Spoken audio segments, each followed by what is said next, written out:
Bueno, voy a empezar a compartir.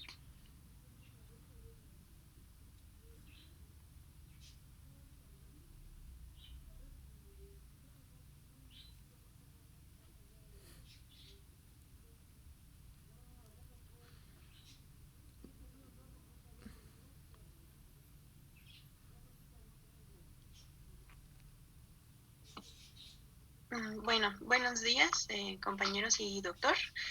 Mi compañera Brisa y yo les vamos a dar el tema sobre lo que es la reanimación neonatal. La siguiente, por favor.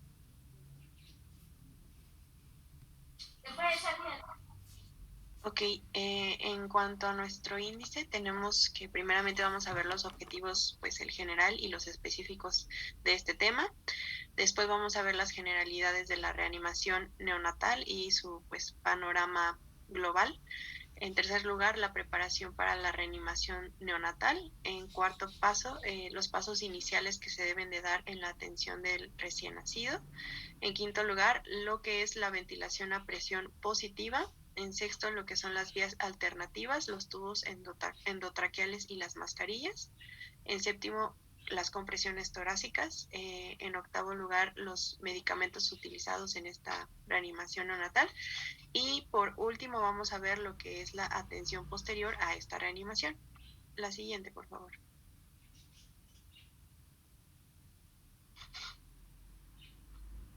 Ok, en cuanto a nuestros objetivos, decidimos pues separarlos como tal en generales y específicos. En los generales colocamos que pues el principal objetivo es conocer todo el marco teórico de esta reanimación neonatal para pues poder llevar a cabo la técnica adecuadamente. Conocer e identificar las técnicas, las fases, los instrumentos y los medicamentos que son utilizados en esta técnica. Y como objetivos específicos tenemos que identificar los factores de riesgo que ayudarán a predecir los bebés que necesiten reanimación, dado que, como saben, pues es un paso importante e inicial de las cadenas de supervivencia. También aprender a realizar una evaluación rápida del recién nacido, conocer la ventilación a presión positiva e identificar cuándo iniciar las vías aéreas alternativas, conocer el inicio, la aplicación y el final de las compresiones torácicas, conocer la administración de medicamentos durante esta reanimación neonatal y por último, pues conocer los cuidados post-reanimación. La siguiente, por favor. Ok, en cuanto a, bueno, para comenzar con estas generalidades de la reanimación y pues a manera de introducción, me gustaría preguntarle a Josh si me puede ayudar comentándome qué es lo que entiende o qué cree que es la reanimación neonatal.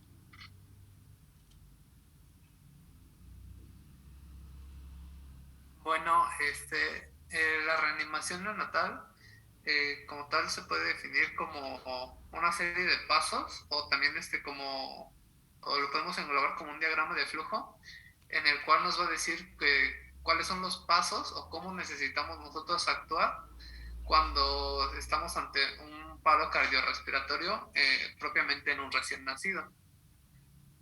Sí, así es justamente.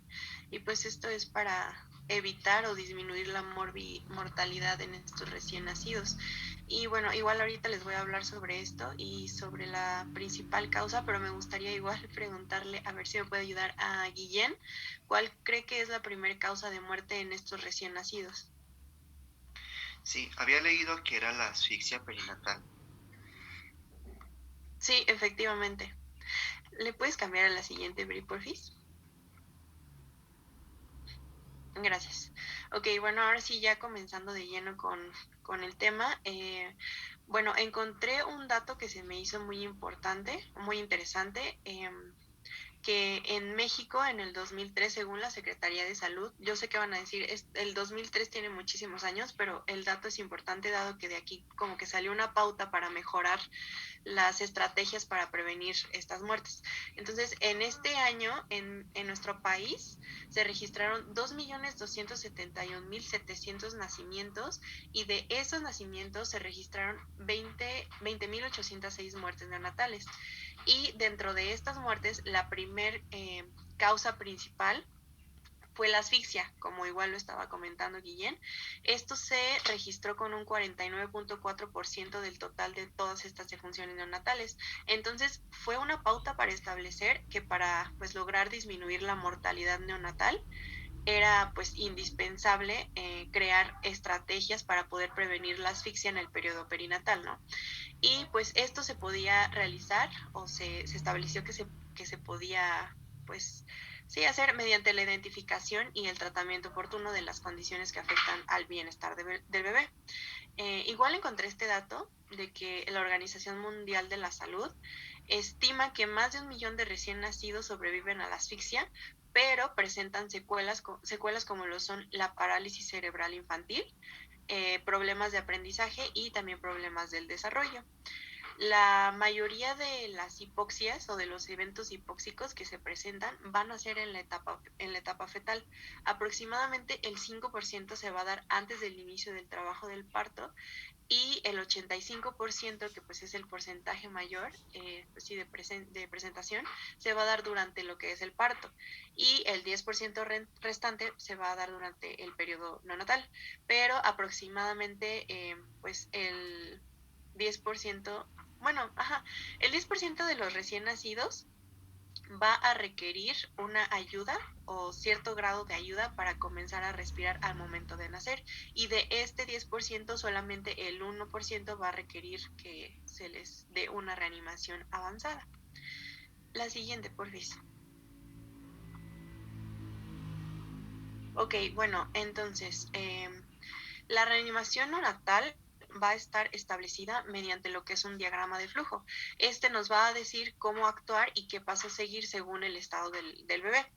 El objetivo de todo este mecanismo, de todo este proceso, va a ser no solo el evitar la muerte del recién nacido, sino también evitar estas secuelas neurológicas de las que les hablaba, que pues son secundarias a lo que es la asfixia al momento de que los bebés nacen. Se sabe o se conoce que más del 80% de las muertes en estos recién nacidos se debe a complicaciones por la prematuridad, que nazcan, pues que no sean bebés a término, también por la asfixia perinatal, que pues es la causa principal, y como ya les había comentado, pues es en el trabajo de parto principalmente, en un 85%, y también se registran, pues como causa de estas muertes, las infecciones pulmonares. Se estima también que la reanimación neonatal evita hasta el 30% de las muertes de los recién nacidos, y se habla de que, pues, digamos que, pues sí, el conocimiento de toda esta técnica, de todas estas maniobras, no debería de ser exclusiva de una unidad de cuidados intensivos o de pues una unidad de urgencia o de una unidad neonatal, dado a que si la mayoría del personal de salud estuviera capacitado para poder realizar estas maniobras, se estima que la mortalidad neonatal podría podría reducirse hasta en un 20%. Entonces, pues sí, sería importante que todos como personales de salud estuviéramos capacitados para poder atender un paro cardiorrespiratorio en un recién nacido y disminuir esta mortalidad. La siguiente, por favor.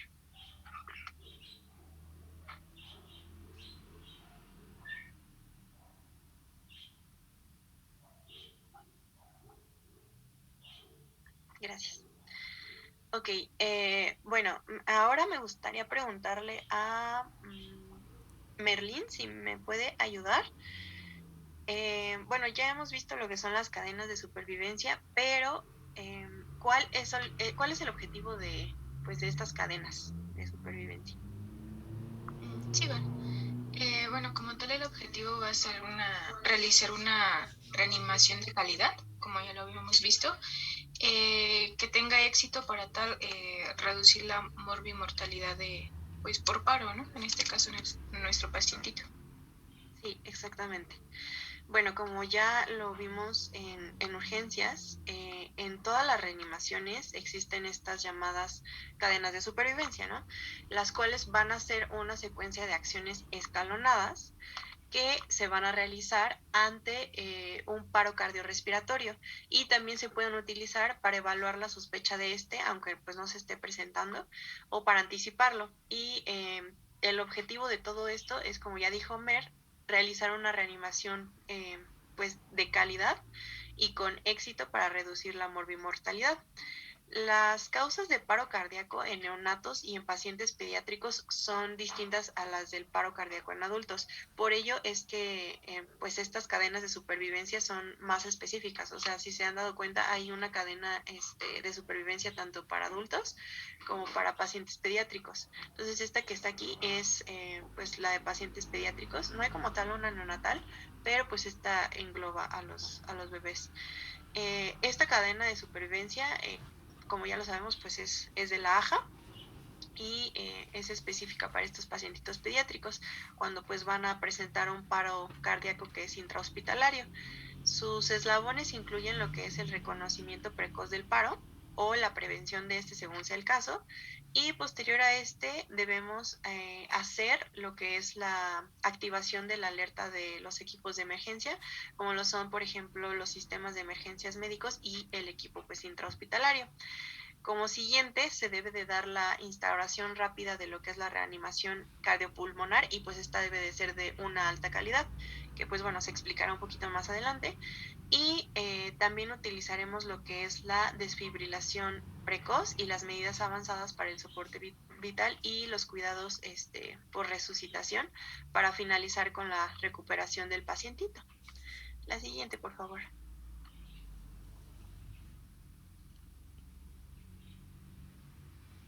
No, permíteme, es que me está fallando mucho mi internet.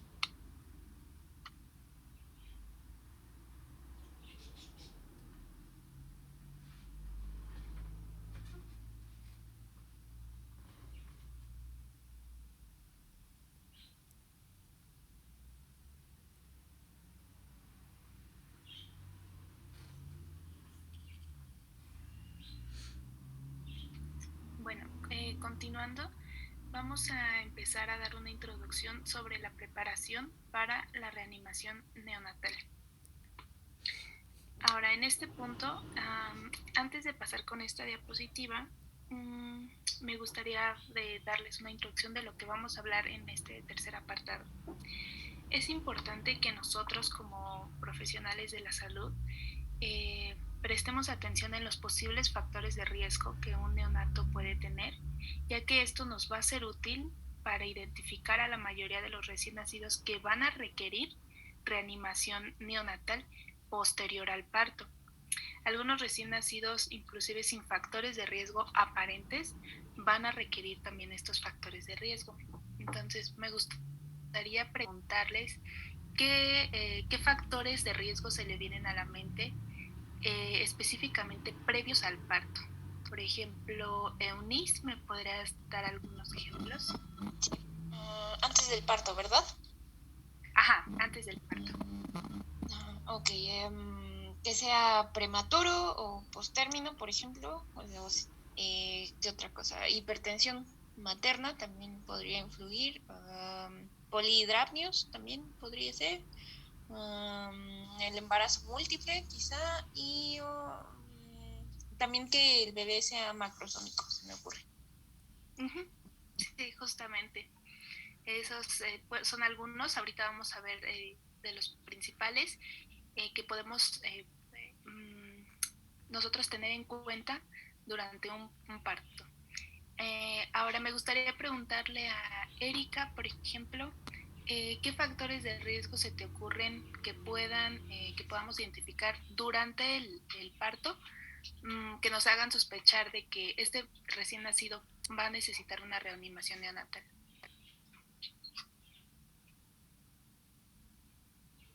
Perdón.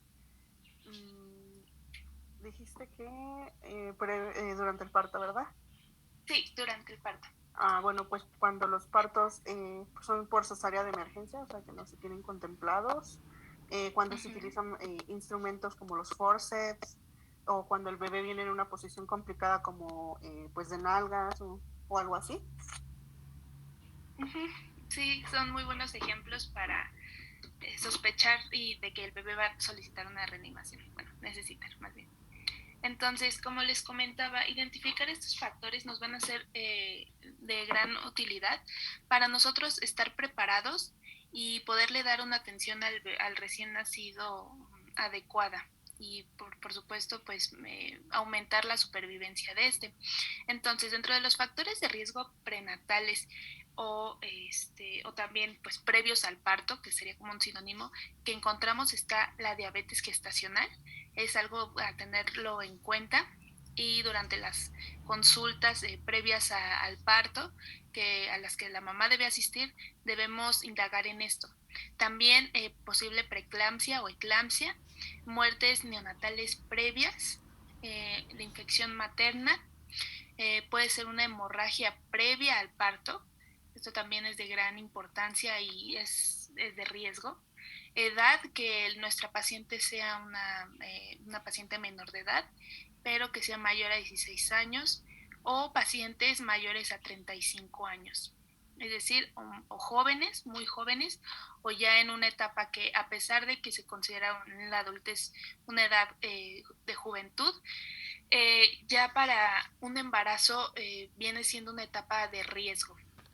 Y también ruptura prematura de membranas. Ahora, dentro de los factores de riesgo intraparto o durante el parto, están dentro de los más comunes la presentación podálica, el parto prematuro, el corioamnionitis materna, y también un parto prolongado nos debe tener alerta. La bradicardia fetal, la presencia de meconio y el prolapso del cordón. Ahora, va a ser importante valorar el estado del feto y tener un personal capacitado y equipo necesario. Entonces, ¿aquí qué es importante? Es importante que nosotros nos hagamos 4 preguntas, se les consideran como 4 preguntas prenatales importantes. En este caso, la primera es, ¿cuál es la edad gestacional esperada del producto? La segunda pregunta es, ¿el líquido amniótico es claro? O, como les comenté, ¿hay presencia de meconio, tiene un color verdoso, etcétera? Lo siguiente es, ¿cuántos bebés se esperan en el parto? Generalmente esto ya se sabe, ya sea cesárea o parto normal, pero es importante considerarlo porque muchas veces el segundo producto es el que corre riesgo. Y por último, ¿hay algún factor de riesgo adicional a los que ya comentamos? Ya sea previo al parto, que literalmente es cuando se hace la evaluación, y durante el parto. ¿Ok? Ahora, eso en cuanto al valorar el estado del feto. En cuanto al personal y capacitado y equipo necesario, pues podemos dividirlo en 2. El parto de bajo riesgo, donde al menos una persona debe estar entrenada para maniobras de RCP neonatal, y los partos de alto riesgo, donde al menos 2 personas deben estar capacitadas para brindar un RCP neonatal. Entonces, de manera general podemos quedarnos de que siempre debe haber al menos un médico, un individuo que esté capacitado, que sea experto en aquellos primeros pasos de la atención del recién nacido y en la ventilación a presión positiva, que lo vamos a ver más adelante. La única responsabilidad de este miembro del equipo va a ser el manejo del recién nacido, nada más. ¿Esto para qué? Para procurar y asegurar que el recién nacido va a recibir la atención óptima y las maniobras se van a realizar de forma correcta. Ahora, si hay factores de riesgo, como los comento, al menos 2 personas capacitadas deben estar presentes en la sala, que únicamente van a tratar al bebé o al recién nacido. Entonces, en este caso, la cantidad de las personas y del equipo médico va a variar dependiendo de los riesgos que ya se hayan anticipado. Es por eso la importancia de una valoración previa al parto, sea parto normal o cesárea. Ahora, se debe identificar también un equipo de reanimación capacitado que tenga el conocimiento para una reanimación. Esto que incluye una intubación endotraqueal de ser necesaria, incluye compresiones torácicas, el tener conocimiento sobre el acceso vascular de emergencia y la administración de medicamentos, específicamente pues al sector pediátrico. todo esto es importante tenerlo en cuenta porque aunque puede sonar muy evidente o muy obvio, muchas veces esto es lo que falta en la mayoría de los hospitales y que por lo tanto no se da una atención de calidad. El equipo, que todo esto lo vamos a ver a detalle más adelante, los medicamentos, la ventilación a presión positiva, las compresiones, lo vamos a ver más adelante. Ahorita estoy haciendo de forma general una recopilación de lo que se debe tener y el por qué. El equipo de reanimación en este caso debe estar presente durante todo el momento del parto y si se anticipa pues la necesidad de las medidas de reanimación extensas. Por ejemplo, tenemos que no va a ser suficiente simplemente tener al equipo de reanimación que tenga estos conocimientos sin realizar nada en otra área. Siempre debemos procurar que esté ahí, dependiendo la valoración, una persona capacitada para el RCP o 2 personas. Ahora vamos a pasar con, previo a esto, nada más quería comentar que la fase de preparación previo a la reanimación neonatal, debemos considerar que varias formas. Primero hay que anticipar y planificar, ¿no? Que es lo que les comentaba, saber qué personal va a estar en la sala, identificar y asignar roles, ¿no? Que esto es muy importante en una sala quirúrgica. Después, debemos utilizar todos los recursos disponibles. ¿Esto qué quiere decir? Pues preguntarle al médico obstetra, al pediatra o a la enfermera obstetra las 4 preguntas prenatales que ya les había mencionado. Y en este momento me gustaría preguntarle a alguien si las recuerda, por ejemplo, Por ejemplo, Brian, no sé si me podría decir las 4 preguntas prenatales que son indispensables previo a la reanimación. Sí, ¿cuál es la edad gestacional que se espera? ¿Cuáles son las características físicas del líquido amniótico? ¿Cuántos bebés se esperan? Y si hay algún factor de riesgo. Exactamente. Justo, esas 4 preguntas son las importantes y una vez ya habiéndolas identificado, es posible también tener en cuenta los factores de riesgo. Ahora, el siguiente paso es conocer nuestro entorno, saber cómo se llama el equipo de reanimación, cómo se utiliza y cómo se puede asignar roles dependiendo de este equipo de reanimación que tengamos. También saber cómo acceder al equipo, porque si no lo sabemos utilizar, de nada va a servir que esté dentro de la sala, y tener los suministros adicionales para una reanimación, en todo caso que sea una reanimación compleja. O por ejemplo cuando se tienen múltiples productos. Y el último paso a seguir es identificar al líder. Así como en todo equipo de trabajo, aquí también debe haber un líder, justo como en los temas que veíamos en urgencias de reanimación, pero en adultos. Entonces, si hay factores de riesgo, debe haber un líder del equipo antes del parto y se debe realizar de forma verbal una confirmación de esto para que no haya dudas o después no se lleve a malinterpretaciones o confusiones durante la reanimación. Y así asegurarse de que todo el equipo esté preparado y que las responsabilidades estén bien definidas. Bien, ya teniendo en cuenta esto, que se supone que es lo ideal para que una reanimación se dé bien, vamos a pasar ahora sí a la técnica como tal. En este caso es los pasos iniciales de la atención del recién nacido. Ya tenemos los roles, ya tenemos el equipo y ya tenemos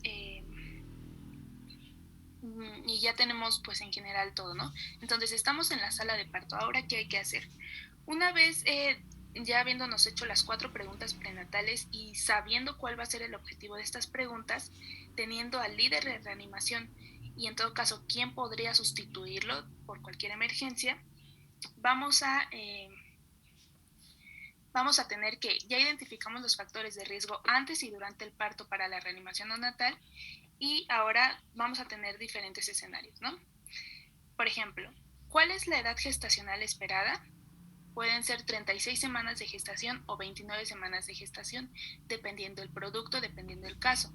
El líquido amniótico es claro, si es que sí, o hay manchas de sangre, o hay meconio presente, etc.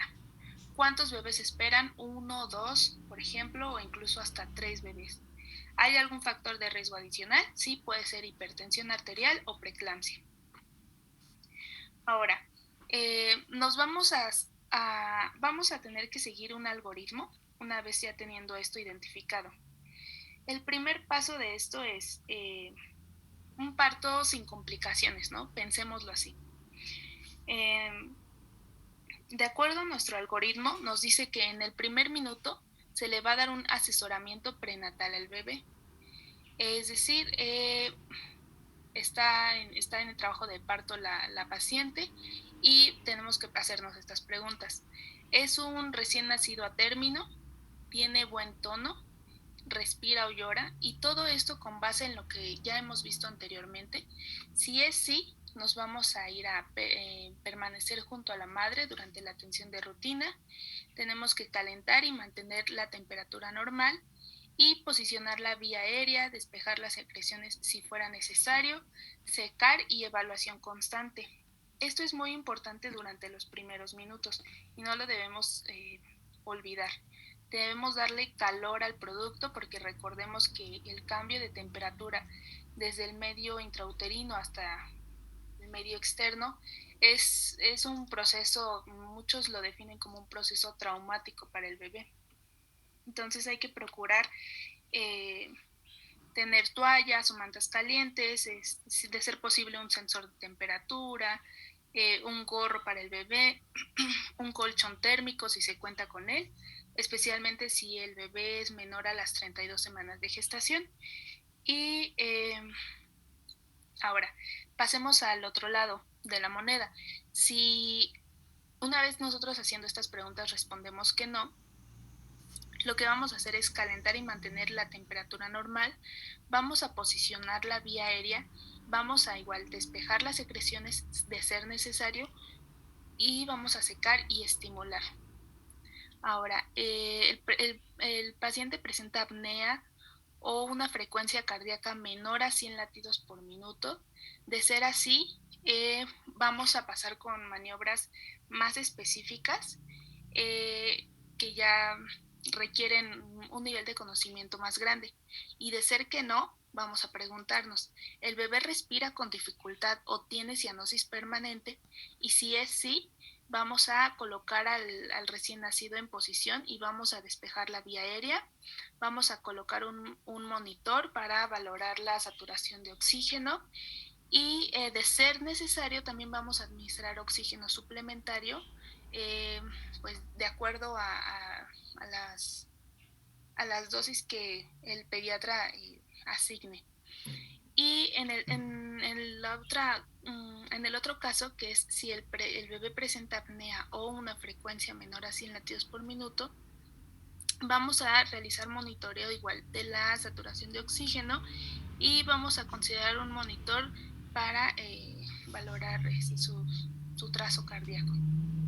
Ahora, abajito, más bien del lado de la derecha, es el mismo esquema, pero es la continuación de este.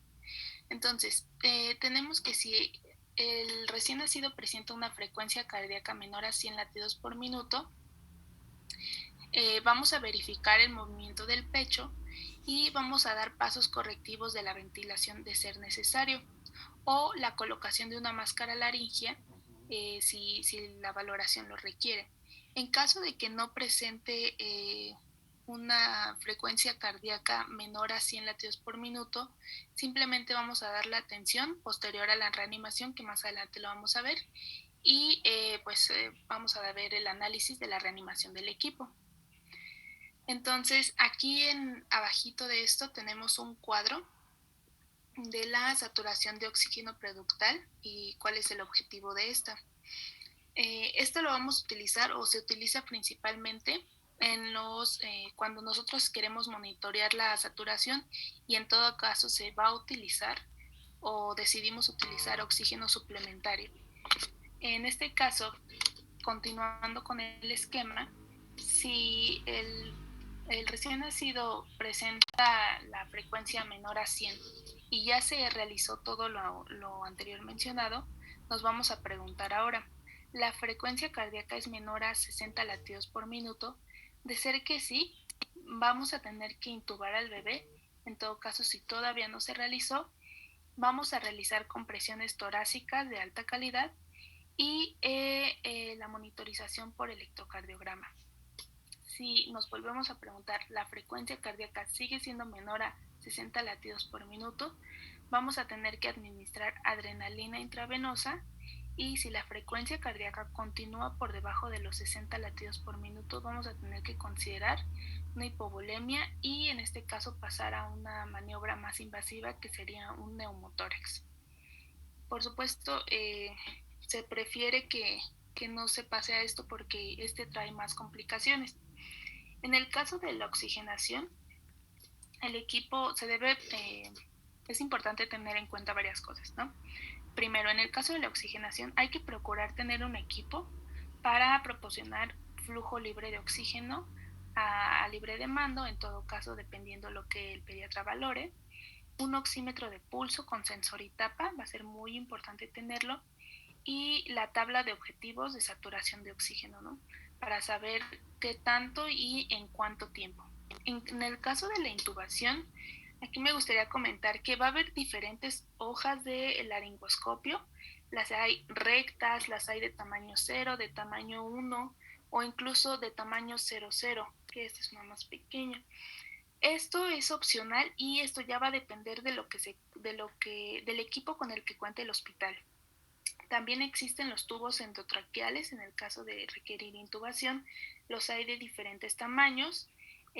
También se requiere para la intubación una cinta métrica o una tabla de profundidad de inserción del tubo endotraqueal, tijeras, una cinta adhesiva, prueba de agua o dispositivo para asegurar el tubo, y una máscara laringea también, y una jeringa de 5 milímetros para la burbuja de aire.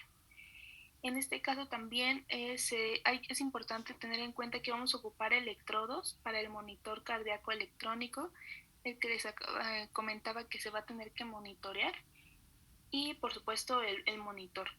Todo esto es parte del equipo que se debe tener en cuenta para la reanimación neonatal. Y en el caso de la adrenalina, la cantidad que se va a ocupar aquí es intravenosa, en este caso es 0.1 miligramos por mililitro. También se puede utilizar solución salina normal, y para los suministros se debe colocar un catéter venoso umbilical de emergencia y a partir de ahí o a través de ahí administrar los medicamentos. Ahora, pasemos con la siguiente.